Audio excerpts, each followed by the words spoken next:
ప్రభువునందు ప్రియులైన దేవుని బిడ్డలందరికీ ప్రభు అయిన యేసుక్రీస్తు వారి నామంలో శుభాభినందనలు తెలియజేస్తున్నాను. ఈ దినము ధ్యానాంశము అంతరంగిక సమాధానము. కీర్తనల గ్రంథం 127 అధ్యాయం 2వ వచనం. తన ప్రియులు నిద్రించుచుండగా ఆయన వారికి ఇచ్చుచున్నాడు. లోకస్తులకు ఈ వాక్యము అర్థం కాదు. శరీర సంబంధులు దీన్ని తప్పుగా అర్థం చేసుకుంటారు. క్రైస్తవులు నిద్రపోతులు, సోమరిపోతులు కారు. సమాధానము స్పిరిట్కి సంబంధించింది. మనము శరీరము, సోల్ కాదు, కానీ మనము స్పిరిట్ అయి ఉన్నాము. 1 కొరింథీ పత్రిక 2వ అధ్యాయం 11, 12 వచనములు. దేవుని సంగతులు దేవుని ఆత్మకే గాని మరి ఎవరికీ తెలియదు. దేవుని వల్ల మనకు తెలియచేయబడిన వాటిని మనం తెలుసుకున్నట్టుకు మనకు లౌకిక ఆత్మను కాక దేవుని యొద్ద నుండి వచ్చిన ఆత్మను పొంది ఉన్నాము. దేవుని ఆత్మకు లౌకిక ఆత్మకు ఉన్న వ్యత్యాసం వాక్యమును అర్థం చేసుకోవటంలో కనిపిస్తూ ఉంటుంది. హెబ్రీ పత్రిక 4వ అధ్యాయం 9వ వచనం. కాబట్టి దేవుని ప్రజలకు విశ్రాంతి నిలిచి ఉన్నది. ఆయన విశ్రాంతిలో ప్రవేశించిన వారు కూడా తమ కార్యములు ముగించి విశ్రమిస్తారు. ఎందుకనగా దేవుడు తన కార్యములు ముగించి విశ్రమించిన ప్రకారము ఆయన యొక్క విశ్రాంతిలో ప్రవేశించుటకు జాగ్రత్త పడదము. విశ్రాంతి అంటే ఏమిటి? దేవుని విశ్రాంతికి అర్థం ఏంటి? ఇది భౌతికమైన మరణం కాదు. కార్యం ప్రారంభించుట, ముగించుట అనేదే విశ్రాంతి కిందకు వస్తుంది. ఇది దేవుని క్రమము. దేవుడు 6 దినములు సృష్టి కార్యాన్ని చేశారు. 7వ దినము విశ్రాంతి తీసుకున్నారు. 6 రోజులు దేవుడు డే అండ్ నైట్ వర్క్ చేయలేదు, కానీ ఆయన పని ప్రారంభించారు, ముగించారు. విశ్రాంతి మన జీవితంలో ప్రతి దినము అవసరమే. ఇది శరీర సంబంధమైన విశ్రాంతి. శ్రమించిన తర్వాత, కొన్ని పనులు చేసిన తర్వాత మనం అలసిపోతాము. అలసిపోయిన తర్వాత మనం రెస్ట్ తీసుకుంటాము. విశ్రాంతిని దొంగిలించేవాడు అపవాది. ఆదికాండం 2వ అధ్యాయం 2వ వచనం. దేవుడు తాను చేసిన పని 7వ దినములో సంపూర్తి చేసి తాను చేసిన పని అంతటి నుండి 7వ దినమున విశ్రమించెను. దేవుడు సృష్టి అంతటినీ 5వ దినములో పూర్తి చేశాడు, పలుకుతోనూ వాక్కుతోనూ. 6వ దినమున స్వహస్తాలతో మానవుణ్ణి చేశాడు. 6వ దినము మానవుడు సృష్టించబడ్డాడు. 7వ దినము విశ్రాంతి దినము, అనగా మానవునికి ఆరంభ దినము లేక సృష్టించబడిన మరుసటి దినమే విశ్రాంతి దినము. దేవుడు అన్నీ చేశాడు. మానవునికి మానవుడు దేవుని మీద ఆధారపడుతున్నాడు. నేను చేసిన దాన్ని అనుభవించమని ఆయన చెప్పాడు. విశ్రాంతిలో ప్రవేశించమన్నాడు. కానీ మానవునికి ఈ విషయం అర్థం కాలేదు. మానవునికి విశ్రాంతి అవసరం. నిద్ర, తిండి, రిలాక్సేషన్ అన్నీ మనిషికి అవసరమే. ఆత్మ సంబంధమైన విశ్రాంతి విశ్వాసము. దేవుని విశ్రాంతి మన పనులన్నిటినీ పక్కన పెట్టి లేక ముగించి దేవుని సన్నిధిలో ఆయన విశ్రాంతిలో ప్రవేశించుట, మౌనంగా ఆయన సన్నిధిలో ఎదురు చూచుట. ఈ విశ్రాంతి, ఈ నెమ్మది మన ఆత్మీయ జీవితమునకు పునాది. అవిశ్వాసము, హృదయ కాఠిన్యము మానవునికి నెమ్మది లేని స్థితిలోనికి నడిపిస్తుంది. లోపల యుద్ధాలు జరుగుతూ ఉంటాయి. మనం బైబిల్ ఓపెన్ చేయగానే మన చుట్టూ అనేక దేవదూతలు సంచరిస్తూ ఉంటాయంట. తన ప్రజలు, విశ్వాసులు దేవుని సన్నిధిలో ప్రవేశించి విశ్రాంతిలో ఉండి ప్రార్థనలో కనిపెడుతూ దేవునిలో ఐక్యమైనప్పుడు దేవుడు తన బిడ్డల కొరకు బహుమతులు ఇచ్చి దేవదూతలను పంపిస్తారంట. మనకు సూపర్ న్యాచురల్గా అద్భుతాలు ఆ సమయంలో జరుగుతాయి. విశ్వాసులు ప్రార్థన చేసి కన్నీటితో వేడుకొని ప్రార్థన అయిన వెంటనే టెన్షన్ పడి గందరగోళం సృష్టించుకుంటారు. భయంకరమైన ఆందోళన పడేవారిని చూసి దేవదూతలు వారు తీసుకువచ్చిన బహుమానాల్ని వారికి ఇవ్వకుండా వెనక్కి వెళ్ళిపోతారట. మనము అప్పుడు ఏమీ పొందుకోలేము. యాకోబు పత్రిక 1వ అధ్యాయం 17వ వచనం. శ్రేష్టమైన ప్రతి ఈవియు సంపూర్ణమైన ప్రతి వరమును పరసంబంధమైనదై జ్యోతిర్మయుడగు తండ్రి యొద్ద నుండి వచ్చును. ఈ విశ్రాంతిలో మనము తండ్రితో నేరుగా డైరెక్ట్గా కనెక్ట్ అవుతున్నాం కనుక ఈవులన్నీ ఆయన నుండే మనం పొందుకుంటాము. మరి ముందు చెప్పిన ఒక ఆ కథ లేక మరి ఆ అంశాన్ని మనం ఆధారం చేసుకున్నప్పుడు ప్రకటన గ్రంథం 5వ అధ్యాయం 9వ వచనంలో పరిశుద్ధుల ప్రార్థనలు దేవదూతలు తీసుకువెళ్ళి బంగారు పాత్రలో ఉంచుతారని, అవి దేవుని సన్నిధికి కొనిపోబడతాయని వ్రాయబడి ఉంది. మన కన్నీరు కూడా ఆయన కవలిలో దాచబడి ఉన్నాయి. ఇది వాస్తవము. మన తండ్రి మనకు శ్రేష్టమైన ప్రతి ఈవిని అనుగ్రహిస్తాడు. దాని కొరకు మనము దేవుని విశ్రాంతిలో ప్రవేశించాలి. తన ప్రియులు నిద్రించుచుండగా ఆయన వారికి ఇచ్చుచున్నాడు. మరి లూకాసు వార్త 8వ అధ్యాయం 23వ వచనంలో మనం చూసినప్పుడు వారు వెళ్ళుచుండగా ఆయన నిద్రించెను. ఈ సందర్భంలో యేసు ప్రభు కూడా నిద్రించినట్లు మనం చూస్తున్నాం. ఇది శరీర సంబంధమైన నిద్ర కాకపోవచ్చు. బహుశా ఆయన రిలాక్స్ అవుతూ ఉండవచ్చు. శిష్యులు ఆ సమయంలో గాలివాన వచ్చి పడవ నీళ్లతో నిండిపోవటం వలన అలజడి చెందారు. శిష్యులు అపాయకరమైన స్థితిలోకి వెళ్ళిపోయారు. అంతలోనే నశించిపోయే స్థితికి వచ్చారు. దీనంతటికీ బహుశా కొంత సమయం పట్టి ఉంటుంది. దాదాపుగా సువార్తలన్నిటిలో కూడా ఈ సంఘటనని వ్రాశారు. శిష్యుల్లో దుడుకువాడైన పేతురు క్రీస్తుని, మేము నశించిపోతున్నాం, మీకు ఎలా నిద్ర పట్టింది, మీరు ఎలా నిద్రపోతున్నారు అని దేవుణ్ణి అడిగాడు. శరీర సంబంధమైన పేతురికి క్రీస్తు నిద్రపో పద్ధతి అర్థం కాలేదు. క్రీస్తు ఇచ్చిన జవాబు లేక చేసి చూపించినటువంటి ఆ సన్నివేశంలో ఆ విశ్వాసం మనందరికీ ఒక మాదిరికరమైన ఉదాహరణ. యేసు నిద్రించుట మన విశ్రాంతి, తన ప్రియులు నిద్రించుట అనగా మరి ఇదే అర్థము. సముద్రం, దోణి, గాలి, వాన, నీరు అన్నీ ఆయన స్వాధీనంలో ఉన్నాయి కనుక ఆయనకు భయం లేదు. వాటిని ఆయన డీల్ చేయగలడు, శాసించగలడు. శిష్యుల్ని మునిగిపోకుండా కాపాడుటకు ఆయన శక్తివంతుడు. ఇదే దేవుని ప్రజల యొక్క విశ్రాంతి. సముద్రమును సృష్టించిన సృష్టికర్త మనతోనే ఉన్నాడని శిష్యులు గ్రహిస్తే బహుశా కంగారు పడేవాళ్ళు కాదేమో. విశ్వాసులకు దేవుడిచ్చిన వరం ఇది. సముద్రం పొంగుతున్న పరిస్థితులు ఎలా ఉన్నా నిబ్బరంగా విశ్రాంతిగా ఉండుట దేవుని లక్షణం. ఆయన ప్రజల లక్షణం కూడా అదే. అపోస్తుల కార్యములు 12వ అధ్యాయం 6వ వచనం. పేతురు 2 సంకెళ్లతో బంధింపబడి 2 సైనికుల మధ్య నిద్రించుచుండెను. ప్రభుదూత అతని దగ్గరికి వచ్చెను. అతడు ఉండిన గదిలో వెలుగు ప్రకాశించెను. చెరసాలలో నిద్రపోగలమా? పొంగుతున్న సముద్రములో యేసయ్యని ఎందుకు నిద్రపోతున్నావు అని ప్రశ్నించినటువంటి పేతురు ఆత్మ సంబంధిగా మారాక తానే బంధకాల మధ్య నిద్రపోతున్నాడు. శరీరానికి విశ్రాంతి, సోల్ అంటే మన ఆలోచనలకి విశ్రాంతి, స్పిరిట్, హోలీ స్పిరిట్ గాడ్తో మన స్పిరిట్, మన ఆత్మ పరిశుద్ధ ఆత్మతో కలిసిపోతుంది కనుక ఆత్మ ఎప్పుడు మెలకువగానే ఉంటుంది. దావీదుకు కూడా ఇటు అనుభవం కలిగింది. దావీదు కూడా కీర్తనల గ్రంథం 57వ అధ్యాయం 4వ వచనంలో కోపోద్రేకుల మధ్యను నేను పండుకొనుచున్నాను. కీర్తనలు 57:7వ వచనంలో నా హృదయం నిబ్బరంగా ఉన్నది. శత్రువులు దాడి చేసినప్పుడు కూడా దావీదు ధైర్యంగాను నిబ్బరంగా ఉన్నట్లు మనం చూస్తున్నాము.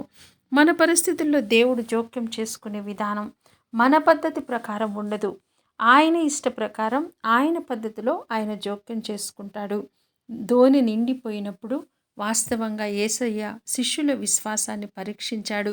మీ విశ్వాసం ఎక్కడ? ఆయన యందు విశ్వాసం ఉంచిన వాడు ఆయన చేయు కార్యములు అన్నీ చేస్తాడు, మరి ఎక్కువగా చేస్తారని వాక్యం సెలవిస్తుంది. మన సమస్యల్లో ఎలా స్పందించాలో ఆయనే చెప్తాడు. శిష్యుల కొరకు సముద్రాన్ని గద్దించాడు. అపోస్తుల కార్యం 12వ అధ్యాయం 6వ వచనంలో పేతురు కొరకు దేవదూతలను పంపించాడు. పేతురు చెరసాలలో ప్రశాంతంగా విశ్రాంతిలో ప్రవేశించినప్పుడు, నిద్రపోతున్నప్పుడు దేవుడు దేవదూతలను పంపించాడు. మనందరము హెబ్రీ పత్రిక 1వ అధ్యాయం 14వ వచనం ప్రకారం మరి మనందరికీ కూడా దేవదూతల యొక్క పరిచర్య పొందుకోవచ్చని, మనందరము అర్హులమని ఈ వాక్యం సెలవిస్తుంది. అపోస్తుల కార్యం 16వ అధ్యాయం 24-28 వచనాలు. పౌలు, సీలలు చాలా దెబ్బలు తిన్నారు. కాళ్ళకు వారిని బొండ వేసి వారిని బిగించారు. పౌలు శీలలు దేవుని ప్రార్థించుచు ఆ సమయంలో కీర్తనలు పాడుచున్నట్లు మనం వాక్యంలో చూస్తున్నాము. ప్రభువునందు ఆనందించుడి అనే ఫిలిప్పీ పత్రిక అనుభవం కూడా ఇదే అనుభవంలో రాసిన పత్రికలో దాదాపు పౌలు పత్రికలు అన్నిటినీ కూడా చెరసాలలో ఉండి వ్రాసినవే అని చరిత్ర తెలియచేస్తుంది. పౌలుకి చెరసాల్లో ఆనందించే ఖైదీ అనే పేరు కూడా పెట్టారంట. ఫిలిప్పీ పత్రికలో దాదాపు 38 సార్లు క్రీస్తు అని, 14 సార్లు ఆనందం అనే అనుభవం గురించి మరి వ్రాయబడింది. పౌలు, దేవా, పేతురుని దేవదూతను పంపించి రక్షించావు కదా, నన్ను కూడా రక్షించు అని ప్రార్థన చేయలేదు. అంత బాధలో నొప్పిలో దేవుణ్ణి స్తుతించారంట. ఇదే విశ్రాంతిలో ఉండే అనుభవానికి ఉదాహరణ. తోటి ఖైదీలు వినిచుండగానే అకస్మాత్తుగా మహాభూకంపము కలిగింది. చెరసాలలో పునాదులు అదిరిపోయినాయి.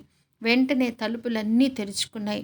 అందరూ బంధకములు ఊడెను.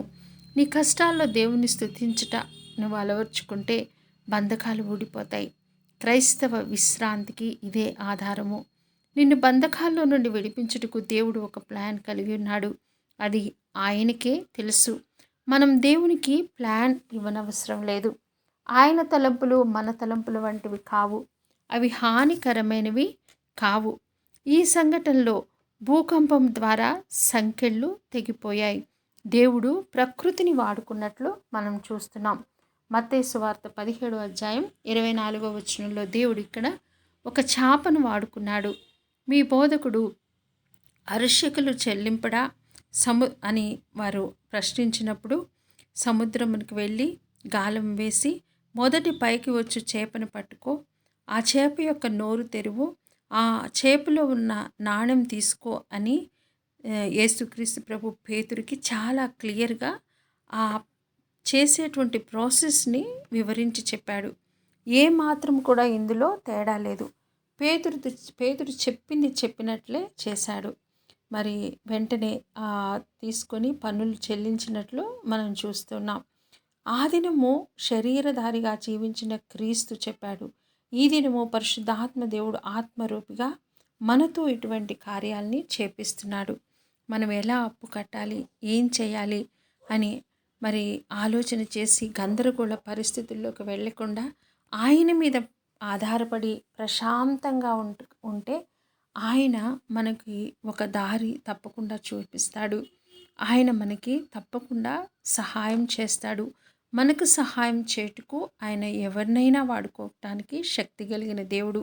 ఆదికాండం 39వ అధ్యాయం 20-23 వచనాలు. యోసేపుని ఖైదీలు బంధించారు. చెరసాలలో మరి ఖైదీగా యోసేపు బంధించబడ్డాడు. బహుశా జీవితాంతం కూడా అతనికి ఖైదీ విధించబడి ఉంటుంది. అక్కడ కూడా దేవుడు యోసేపుకి తోడుగా ఉన్నాడు. చెరసాల అధిపతికి యోసేపు మీద దయ కలుగునట్లు దేవుడు చేశాడు. పానదాయకుడు కలక పావము, భక్షకారుడికి కల పావము, చివరికి ఫరో యొక్క కల యొక్క పావము కూడా యోసేపు చెప్పాడు. ఇశ్రాయేలీలను పోషించుటకు మరి దేవుడు ఆకాశం నుంచి మన్నాను, బండ నుండి నీళ్లను తప్పించాడు. మరి కరువులో తన ప్రజలను పోషించాలన్న దేవుని ప్రణాళిక ఇక్కడ నెరవేరింది. దేవుని మీద ఆధారపడుటే విశ్రాంతి. యోసేపు జైలులో ఉండి దేవుని మీద ఆధారపడ్డాడు కనుక దేవుడు యోసేపుని ఒక ఖైదీ నుండి రాజుగా మార్చటం మనం చూసాము. ఇక్కడ మరి మనుషుల కలలను కూడా దేవుడు వాడుకున్నాడు. దేవుణ్ణి ప్రేమించి వారికి, ఆయన సంకల్పం చొప్పున పిలువబడిన వారికి మేలు కలుగుటకై సమస్తము సమకూడి జరుగును అని వాక్యము దేవుని బిడ్డల జీవితంలో ఖచ్చితంగా నెరవేరుతుంది. అబ్రహాముకి గాఢ నిద్ర కలుగ చేసి దేవుడు అబ్రహాముతో నిబంధన చేశాడు. సముద్రాన్ని ఆజ్ఞాపించమని మోషేకు చెప్పాడు. యోర్దాను నదిలో 12 మంది యాజకులని కాలు పెట్టమని, తమ పాదములు మోపమని దేవుడు చెప్పాడు. మరి ప్రతిసారి కూడా దేవుని యొక్క ఆ కార్యములు వివిధ రకాలుగా మనం చూస్తూ ఉన్నాం. అదే రీతిగా ఈ దినము కూడా ఆయన ఏ రీతిగా కార్యం చేసుకుంటాడో మనకు తెలియదు, కానీ మనందరము కూడా దేవుని మీద సంపూర్ణంగా ఆధారపడాలి అన్నది దేవుని ఉద్దేశమై ఉంది. మనం ఆత్మలో వర్ధిల్లుచున్నట్లు అన్ని విషయముల్లో వర్ధిల్లుచు సౌఖ్యముగా ఉండాలనేది దేవుని చిత్తము. సమస్తము సృష్టించి 6వ దినమున విశ్రాంతిలోనికి ప్రవేశించమని మరి ఆదికాండములో మనం చూసాము. 6వ దినమున సమస్తాన్ని సృష్టించి దేవుడు మానవుణ్ణి సృష్టించాడు. మరి అవిధేయుడైన మానవుని కోసం యేసుక్రీస్తు ప్రభువారు 6 గంటలు సిలువలో వేలాడి సమస్తమును భరించి కొట్టివేసి సమాప్తం చేసినట్లు మనం చూస్తూ ఉన్నాం. క్రీస్తు సిలువలో సమాప్తం చేసి ముగించిన కార్యాన్ని నమ్మి ఆయన యందు కదలక నిలకడగా ఉంటే ఆయన పద్ధతిలో ఆయన మనల్ని రక్షించుకొనుటకు శక్తి కలిగిన దేవుడు. అవసరానికి మించిన అధిక నిద్ర అది శరీర సంబంధమైన అవిధేయత. యోనా కూడా అవిధేయుడైనట్లు దేవుడు వెళ్ళమన్న ప్లేస్కి వెళ్ళకుండా మరొక చోటుకి వెళ్ళటం ద్వారా దేవునికి అవిధేయుడయ్యాడు. పౌలు బోధిస్తున్నప్పుడు ఐతుకు కిటికీ నుండి పడి మరణించాడు. బద్ధకము, నిద్రమత్తు అన్నది ఒక స్పిరిట్ లాంటిది. అది విశ్వాసులకు ఎంత మాత్రము కూడా ప్రయోజనకరమైనది కాదు. దీనికి మరి విరుద్ధమైనది దేవుని యొక్క విశ్రాంతి. ప్రియమైన దేవుని బిడ్డలారా, దేవుని విశ్రాంతిలో ప్రవేశించుట అను వాగ్దానము మన జీవితంలో నెరవేరాలంటే ఈ దినమే మనం మోస్తున్న భారాన్నంతటిని ఆయనకు అప్పగించాలి. మన ప్రతి సమస్యకి కూడా ఆయన దగ్గర పరిష్కారం ఉంది. ప్రయాసపడి భారము మోయిచున్న వాళ్ళారా, నా యొద్దకు రండి, నేను మీకు విశ్రాంతిని ఇస్తాను అని యేసయ్య మనకు పిలుపునిచ్చాడు. మనం ఏ భారాన్ని మోస్తున్నాం? ఎన్ని సంవత్సరాల నుంచి మోస్తున్నాం? ఒంటరిగా మోస్తున్నామా? మనకి ఈ జీవిత కాలంలో ఈ ప్రయాణంలో మనకు సహకరించే వాళ్ళు కానీ సహాయం చేసేవాళ్ళు కానీ ఎవ్వరు లేకపోవటం వల్ల ఒంటరిగా భారాన్ని మోస్తూ ఇంకా ఎంతకాలం అని దేవుని ప్రశ్నిస్తూ ఉన్నామా? అయితే ఈ దినమే ప్రభు మనకు సెలవిస్తున్నాడు. నీ భారం ఏదైనా సరే, నీ బిడ్డల భారమైన, అప్పుల భారమైన, వ్యాపారంలో నష్టం కలిగిన, మరి ఒకవేళ పరిచర్యలో వెనకంజ వేసిన, మరి బిడ్డల వివాహాలు లేక అవమానాలు, నిందలు, అది ఏ పరిస్థితి అయినా, ఏ పరిస్థితి గుండా నడుస్తున్నా వాటన్నిటిని దేవునికి ఈరోజు అప్పగిద్దాం. మన ప్రయాస ఏదైనా కూడా మరి ఆయనకి మనం అప్పగించినప్పుడు ఆయన మనకు విశ్రాంతినివ్వడానికి సిద్ధంగా ఉన్నాడు. సర్వశక్తి కలిగిన దేవుడు. మరి ఆయనకి సమస్తము సాధ్యమే. దేవునికి అసాధ్యమైంది ఏదీ లేదు. మరి మనకు ఆయన తండ్రి అయి ఉన్నాడు. ఆయన ఎన్నడూ కూడా మన మీద కోపం చూపించడు. ఆయన మొదట మనల్ని ప్రేమించాడు కనుక మన ప్రతి భారాన్ని కూడా ఆయన మీద వేసుకోవడానికి సిద్ధంగా ఉన్నాడు. ఒంటరిగా భారాన్ని మోసి విశ్రాంతి లేకుండా ఉండుట దేవుని చిత్తం కాదు. దేవుని బిడ్డల అందరికీ కూడా ఎటువంటి వ్యత్యాసం లేకుండా మనందరికీ కూడా విశ్రాంతి అనేది దేవుడు సిద్ధపరిచి ఉన్నాడు. దుష్టులకి నెమ్మది ఉండదు. సర్వోన్నతమైన స్థలముల్లో దేవునికి మహిమ, భూమి మీద ఆయనకిష్టులైన వారందరికీ సమాధానము కలుగుగాక అని చెప్పే ఈ వాక్యము మనందరి జీవితంలో నెరవేరాలని మనం ప్రార్థన చేద్దాం. దేవుడు మన కోసం సిద్ధపరిచినటువంటి విశ్రాంతిలో మనందరము కూడా ప్రవేశించినప్పుడు మరి మనందరము కూడా మన స్పిరిట్లో ఒక సమాధానాన్ని పొందుకుంటాం. ఆ సమాధానంలోనే ప్రభు చేసిన మేళ్ళన్నిటినీ కూడా మనం గుర్తించగలుగుతాము. ప్రభు నుండి అనేక మేళ్ళు కూడా మనం పొందుకుంటాము. ఈ భారాన్ని, ప్రయాసని ఈ దినము దేవుడికి అప్పగించడానికి నీవు సిద్ధంగా ఉన్నావా? ఒకవేళ నేనే నా సొంతగా ఈ భారాన్ని అంతటినీ మోస్తాను అనుకుంటే మరి అది ఎంత మాత్రము కూడా విజయానికి చిహ్నం కాదు. విజయాన్ని మనం పొందలేము కనుక మన ప్రతి విధమైనటువంటి భారాన్ని, బాధని, ఆవేశాన్ని, అపజయాన్ని దేవునికి సమర్పించుకొని ఆయన పాదాల దగ్గర పడవేసినప్పుడు మనందరికీ కూడా ఆయన నుంచి సహాయం దొరుకుతుంది. చిన్న ప్రార్థన చేసుకుందాం. పరిశుద్ధుడా తండ్రి, మీ పాదాలకు వందనాలయ్యా. ప్రయాసపడి భారం మోయుచున్న సమస్త జనులారా నా ఎద్దుకు రండి, నేను మీకు విశ్రాంతిని ఇస్తానన్నావయ్యా. ఈరోజు తండ్రి మా పని పాటల్లో దేవా, మా అనుదిన జీవితంలో విశ్రాంతి లేకుండా తండ్రి ఈ భారాన్ని మొయ్యలేక దేవా మేము ఓడిపోయిన పరిస్థితిలో ఉన్నాము కనుక ఈ దినమే తండ్రి మా ప్రతి భారాన్ని మీ పాదాల దగ్గర పడవేస్తున్నాం, సంపూర్ణంగా మీకు సమర్పించుకుంటున్నాము కనుక తండ్రి మీ విశ్రాంతిని మాకు అందరికీ దయచేయమని ప్రార్థన చేస్తున్నాను.